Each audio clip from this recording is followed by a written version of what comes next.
In the 1970s, Britain forcibly removed an entire population from an island so they could build a military base there, and now 50 years later they are giving it back to the country they stole it from. The islands I am referring to are called the Chagos Archipelago, and they are a small chain of islands in the Indian Ocean, and it includes an island called Diego Garcia, which hosts a UK and US military base. And these islands are part of Mauritius, by the way. And the reason why this is in the news again is because the UK-Mauritius agreement was signed in May of 2025, which would place sovereignty back in the hands of Mauritius, providing that the UK and the US can almost rent the island of Diego Garcia for their military base at around £101 million annually. However, the pact did face a lot of political opposition, and Keir Starmer actually shelved the agreement because Donald Trump just couldn't make his mind up. Let's go over the history. So in 1965, Mauritius was a British colony, and Britain essentially carved out the Chagos Archipelago Islands and called them the British Overseas Territory in the Indian Ocean. It was then in 1968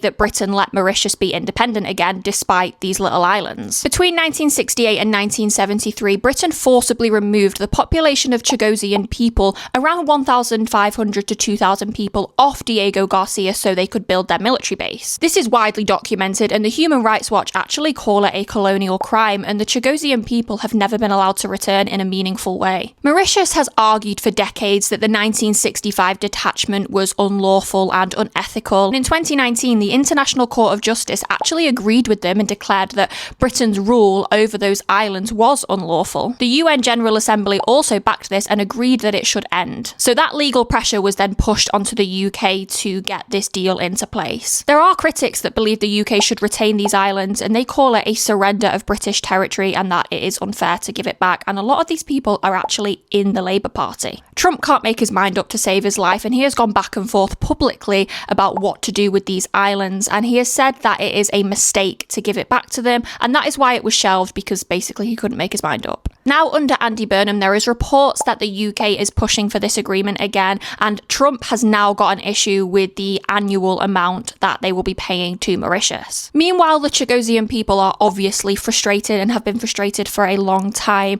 These discussions were made between the UK and Mauritius with absolutely no involvement from them whatsoever. This is just another British-US deal negotiating over land that was never originally theirs, without any form of consideration for the indigenous communities.